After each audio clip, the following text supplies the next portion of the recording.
In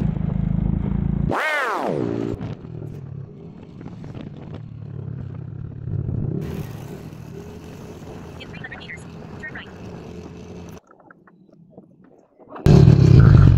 Turn right. Bidad eh.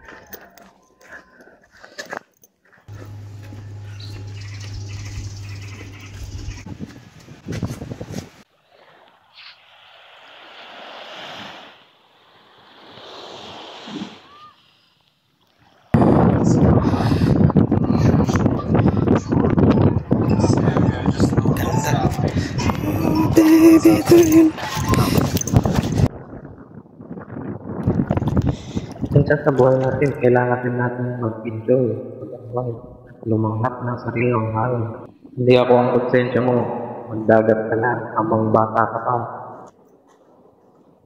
Aba, kailan mo susubukan kapag hindi na kaya ng katawan mo?